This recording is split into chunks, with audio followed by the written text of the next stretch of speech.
What we want to talk about today is the word Nephilim, N-E-Ts.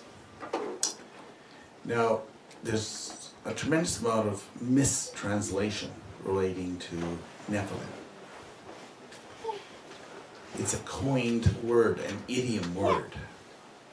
It's not a normal word used in Hebrew. Okay? It has its own special meanings. What happens to a word when the translators refuse to acknowledge its full meaning and concepts in that word? The word then becomes a deception and a distortion. And that's what's happened with the word Nephilim. This word has become an enigma of deception and distortion. A total enigma. In the Bible and in the books of Enoch, the translators were unable to translate this idiom. They hedged around it because it did not fit the doctrines prescribed for their day. They refused to translate it so that Christianese could be used to explain it away. They used it for fallen angels, or angels of the 200 in number that were resent to earth by God to check up on man's progress.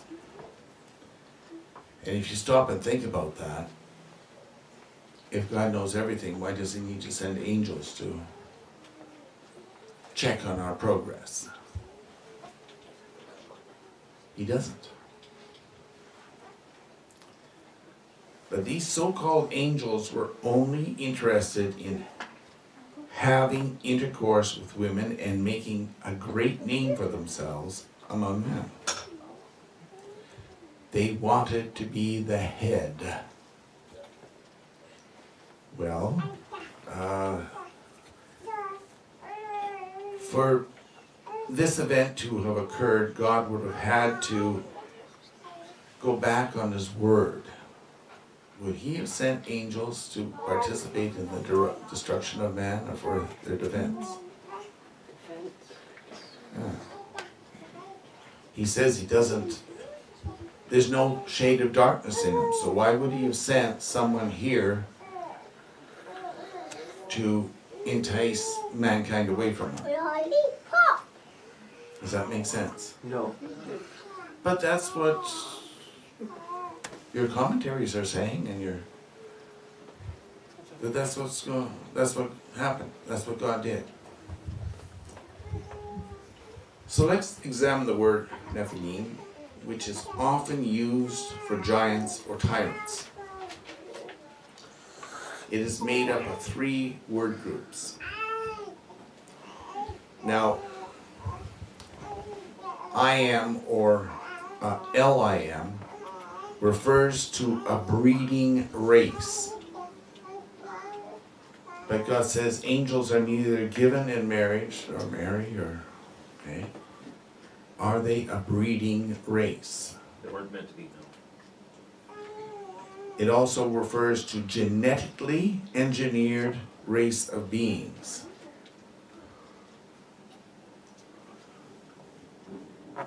And when you genetically engineer something, it's no longer according to the plan of God, because he creates it perfect. He doesn't need to engineer anything. It also means a super off-world race of physical beings, or a race chosen to be part of a galactic involvement. Okay? Now, the Nephilim were before the flood, and they were after the flood, which means they had to have some way of getting off the earth during the time of the flood.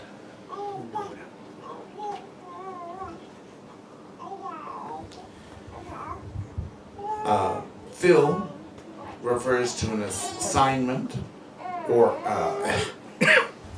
authority to block, to stop, to arrest, or destroy an enemy or criminal.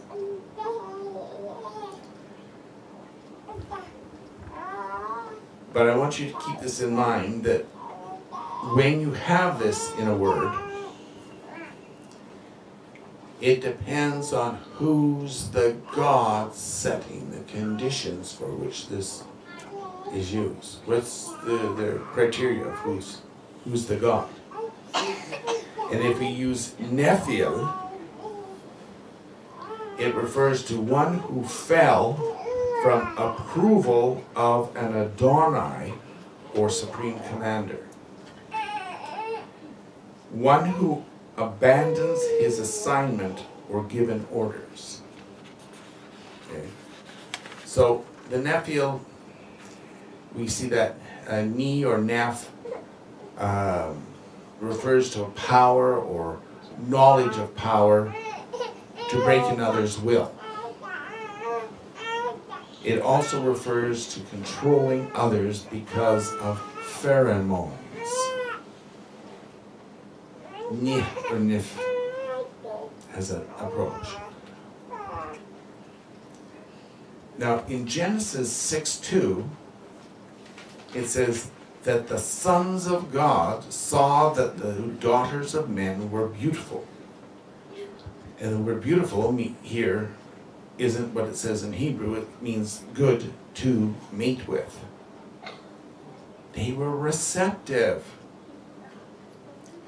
So they took wives for themselves, whomever they chose. They took wives. Angels are not given in marriage, nor do they take in marriage. So it's referring to something else. And it called them sons of God. You will note that sons of God does not translate to Nephilim. You know, a son follows the father. So these were not, Nephilim do not have fathers. Otherwise, they're not, it's a different kind. And the word used for God here is Elohim, which can mean eternal God of life, a life giver, judge, or magistrate under the eternal Creator God. These sons had to be a race of beings chosen to serve a judge enforcing the law. It is more than likely this verse is referring to the police force from Atlantis, known as Atlanteans on Earth. It is also interesting that a captain of a galactic police cruiser is called an Adonai. That's where we get our word from, Supreme Commander. And he's known as a law setter or enforcer. These police are enforcers of the will of the Sidon, or galactic emperor judge, and were his messengers or angels. And that's what makes it difficult in the translations, because now you have two source lines. One from which the Nephilim descended, that were causing trouble for man and leading him astray.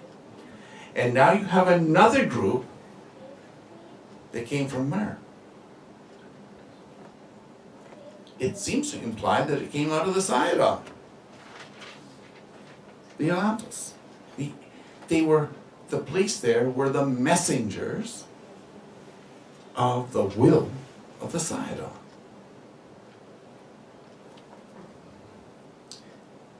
And to show that there was a difference between the sons of God, and you have to remember that Sidon is often worshipped around the galaxy, and that as a god, and even his influence in India, he was worshipped as a creator god, because whatever he declared his will on, that's what happened. He was a creator and a destroyer. If he didn't like what was going on, his word destroyed it. If he ordered something built, it was built in a night.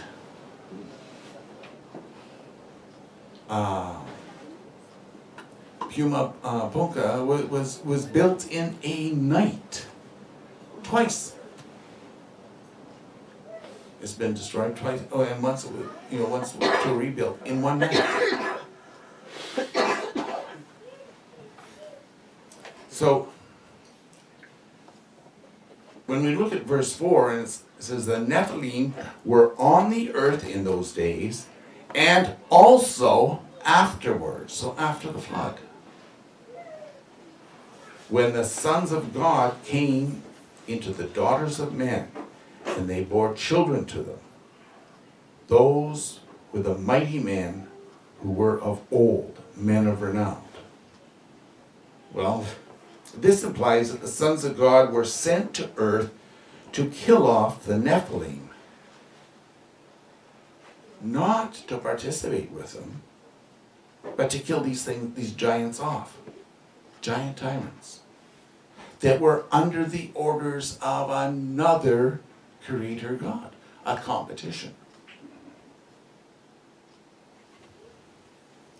By orders of the Adonai. They were not to mate with the daughters of men. They were going down there for several causes, and one of them was to kill off these Nephilim. But they didn't do their job. All of a sudden they seen that the daughters of men were very receptive to intercourse with them. Okay? In summary, the Nephilim were a genetically engineered race of breeders, or cloned giants who were breeders designed to pollute the race of mankind and to establish humankind. Because if you're no longer of the pure line, then you become a secondary. And what's the secondary word to mankind? Human. Human, which means polluted kind. Dirt kind, humus, dirt out of the refuge. Okay. They were designed and grown by the Lemurians because of Satan's influence to pollute and destroy mankind. They didn't want mankind being their boss, the Lemurians, and so they were doing whatever Satan told them to do to destroy mankind's future. So God couldn't carry out his plan using that. Their authority was legally given because Adam had made Satan the supreme commander, God, over the earth and the affairs of man. When he sinned, he made him the supreme commander. The sons of God were a race of ETs who were sent to earth, who, as Enoch saw, were descended out of a great spaceship that was in space. They came down in these smaller ships. They fell from the stars, from the sky to the earth. And that's what confuses people when they read in the Bible. And a lot of the translators is because they don't realize that there was two different groups that were being talked about in these verses.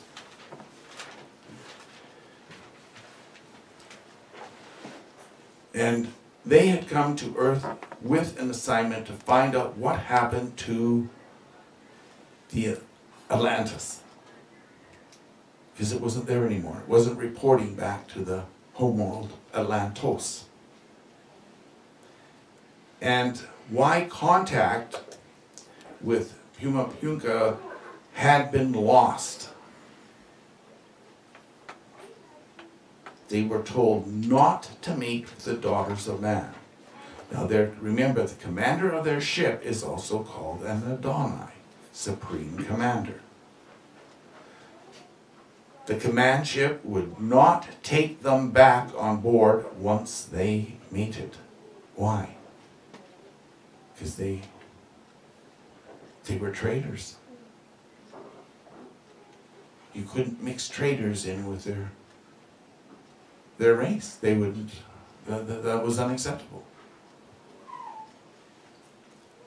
They were also to search for the Sidon and his mace of authority, because nobody had heard from the Sidon since just around 18,000 BC.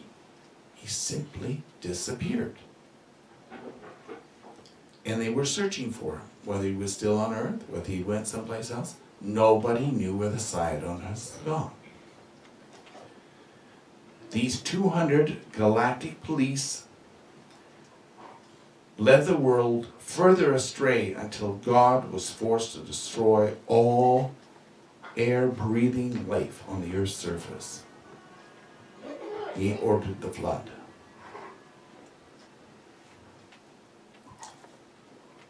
And when we look at this, we have to understand also, as a side note, is that the orders of an Adonai, the supreme commander of a ship,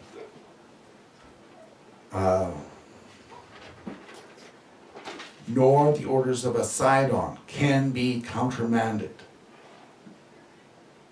There is no mercy under the galactic law to allow for a countermand of an order. Their word is law, and the law does not bend. That's why that concept comes that the law is death. Because if you're not going to obey it, you cannot rejoin the living. There was no mercy, no forgiveness given under the ancient galactic law. You either obeyed it or you died. And when the Lemurians wanted to cause a time paradox on Earth, approximately 40,000 years ago, the Sidon put an end to it. But that started the robot wars. They were going to use robots to destroy the Atlantans, the police force, so they could go ahead with their plans to destroy the Earth.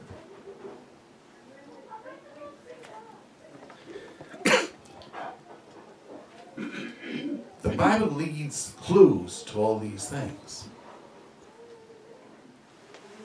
But historical records all over the place talk of them. Talk of the great wars.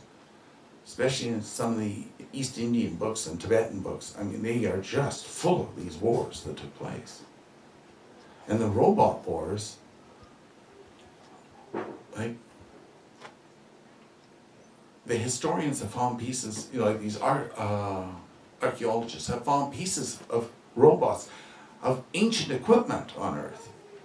Some of them have been found in rocks that are, you know, 200 million, 220 million years old. How did they get there? It must have been all these cave monkeys that migrated and came, did that, right? We're looking at, Earth was designated to be the planet that brought the galaxy back into life, the universe back to join the other. We're in the dark side of the universe. Earth was designated by God to be the stepping stone, his footstool, in bringing everything back into the light, into the universe of light. You know, they say, oh, well, there's an antimatter universe. No, we're in it right now. We are the anti to God's positive, love universe. That's why darkness abides in the night. And why God had to say, light be. The light was there, but we couldn't see it because it's not the light that would that fills the universe of light. Only the universe of darkness that we're in. So otherwise, there would only be the light that we could focus on something next to us or nearby, but there would be no light in the sky. Everything has its purpose and its plan. And what goes on here between the Nephilim and the ETs, the Atlantis, is very important, because it established that these giants that existed were taken off before the flood and brought back after the flood. And only the Lemurians at that time had the technology, because these were their children, their workings. And even the gray aliens are the workings of the servants of the Lemurians. And what are they doing now? They're still harvesting people.